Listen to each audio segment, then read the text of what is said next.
साथियों, ज्यादा पुरानी बात नहीं है, लेकिन आज से कुछ साल पहले हमारे देश के रहने वाले कुछ अमीरों की एक बहुत बड़ी दिक्कत थी। वो अमीर तो थे, लेकिन वो अपने पैसों की नुमाइश सही तरीके से नहीं कर पा रहे थे। सिर्फ उनके दोस्त, रिश्तेदार और उनके इलाके के जानने पहचानने वाले लोग ही जानते थे कि भाई इनके पास बहुत पैसा है। लेकिन फिर आया सोशल मीडिया का जमाना और कुछ अमीरों की ये दिक्कत पूरी तरह से खत्म हो गई और फिर शुरू हुआ एक ट्रेंड। अब देश में रहने वाले कुछ अमीर नई गाड़ी खरीदते तो उसकी तस्वीर सोशल मीडिया में डाल देते, 5 स्टार होटल में रुकते तो उसकी तस्वीर सोशल मीडिया में पोस्ट कर देते। और इस तरह से सोशल मीडिया के आने के बाद देश के कुछ अमीरों को अपने पैसे की नुमाइश करने का नया जरिया मिल गया और फिर देश के कई लोग जानने लगे थे कि भाई साहब फलाना व्यक्ति के पास इफरात पैसा है। लेकिन फिर आए कुछ ऐसे लोग जिन्होंने सोशल मीडिया के जरिए इन अमीरों पर नजर रखनी शुरू कर दी और एक ऐसा खतरनाक प्लान बनाने लगे जिसकी वजह से आज सोशल मीडिया सिर्फ लोगों से जुड़ने का जरिया नहीं रहा, बल्कि जुर्म की कहानी रचने का एक ऐसा प्लेटफॉर्म बन गया है जिसकी गूंज समाचारों में हर रोज सुनाई देती है। आज के समय सोशल मीडिया का इस्तेमाल करके जिस तरह से जुर्म की कहानी रची जा रही है उसका एक उदाहरण कर्नाटक के बेलगावी से सामने आया है। अब हुआ ये कि यहाँ के रहने वाले एक शख्स अक्सर सोशल मीडिया का इस्तेमाल करते थे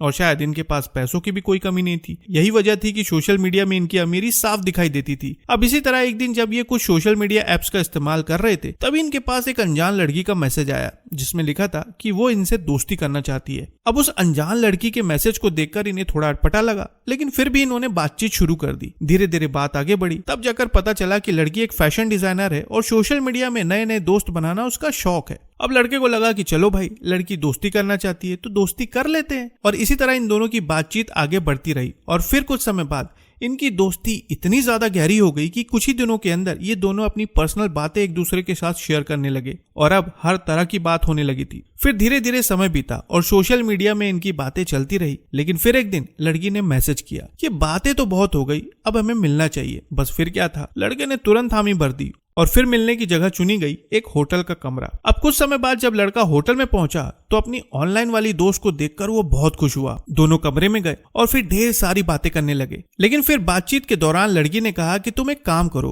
तुम जाकर फ्रेश हो जाओ, थोड़ा नहा लो, फिर मैं तुम्हें ज्वाइन करती हूँ। अब इतना सुनते ही लड़का तुरंत वॉशरूम में गया और नहाने लगा। लेकिन कुछ ही देर बाद जब वो वॉशरूम से बाहर आया तो उसने देखा कि लड़की गायब है। उसने इधर उधर तलाश करने की कोशिश की, लेकिन लड़की का कुछ भी पता नहीं चला। लेकिन तभी उसने देखा कि उसका वॉलेट, उसका बैग, यहाँ तक कि उसकी गाड़ी की चाबी भी गायब थी। यानी कि जो भी कीमती सामान वो लेकर आया था वो सब कुछ गायब हो चुका था और लड़की का भी कुछ पता नहीं चल रहा था। उसे समझ में नहीं आ रहा था कि अचानक उसके साथ हो क्या रहा है। लेकिन जब तक वो कुछ सोच पाता, समझ पाता, अचानक लड़की अपने एक दूसरे नंबर से लड़के को कॉल करती है और कुछ ऐसा कहती है जिसे सुनकर उसके होश उड़ जाते हैं। साथियों, असल में इस कहानी में जिस लड़की की बात की जा रही है उस लड़की का नाम है दीपा अफ्तागी, जिसे कर्नाटक की तिलकवाड़ी पुलिस ने हाल ही में गिरफ्तार किया और इसका जुर्म क्या है वो सुनकर आप हैरान रह जाएंगे। असल में दीपा इसी तरह सोशल मीडिया का इस्तेमाल करके अमीर लोगों को फंसाती थी। सोशल मीडिया में वो सबसे पहले अमीर लोगों की प्रोफाइल को सिलेक्ट करती थी, उनसे दोस्ती करती थी और फिर उनसे मीठी मीठी बातें करके उनका पूरा भरोसा जीत लेती थी। भरोसा जीतने के बाद वो उन्हें मिलने के लिए बुलाती और मिलने का ठिकाना होता होटल का एक कमरा। अब कमरे में पहुंचने के बाद दीपा लड़के से कहती कि तुम जाकर फ्रेश हो जाओ और जैसे ही वो फ्रेश होने जाता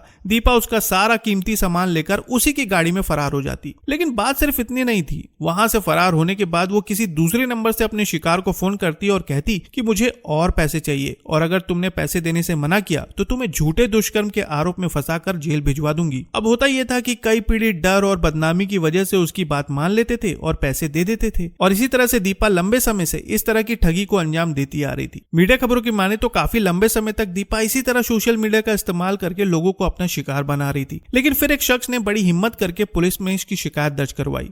अब जैसे ही पुलिस के सामने ये मामला आया उन्होंने इस मामले को बड़ी ही गंभीरता से लिया और तुरंत अपनी जांच शुरू कर दी। इस मामले में पुलिस ने गुप्त तरीके से जांच शुरू की और कई टेक्निकल सबूत इकट्ठा किए, जिसके बाद दीपा अफ्तागी को गिरफ्तार कर लिया गया। लेकिन मीडिया सूत्रों की माने तो दीपा इस खेल में अकेली नहीं थी। खबरों के अनुसार बताया जा रहा है कि उसका एक सहयोगी अभी फरार है जिसकी पुलिस तलाश कर रही है। हालांकि जब दीपा को गिरफ्तार किया गया तो खबरों के अनुसार बताया जा रहा है कि उसके पास से 32,86,000 रुपए की संपत्ति बरामद की गई है। वहीं दीपा के पास से एक टोयोटा फॉर्च्यूनर, एक मारुति सुजुकी की एसएक्स कार, 11 मोबाइल फोन, एक टैबलेट, एक डोंगल और 14,000 रुपए नगद बरामद किए गए हैं। इस मामले में पुलिस ये जानने की कोशिश कर रही है कि दीपा ने इस तरह से और कितने लोगों को अपना शिकार बनाया है। फिलहाल पुलिस इस मामले की पूरी जांच कर रही है, लेकिन इस घटना से आप समझ सकते हैं कि आज के समय में सोशल मीडिया में अपने पैसों की नुमाइश करना कितना ज्यादा खतरनाक हो सकता है, क्योंकि आज के समय में सोशल मीडिया में आपको दोस्त कम और ठग ज्यादा मिलेंगे। इसलिए ऑनलाइन की दुनिया में अपनी कोई भी पर्सनल चीज शेयर न करें। बेहतर होगा कि अपने पैसों की खुशियां अपनों तक ही सीमित रखें और शो ऑफ से बचें। वैसे इस मामले पर आप क्या कहना चाहेंगे कमेंट में जरूर बताएं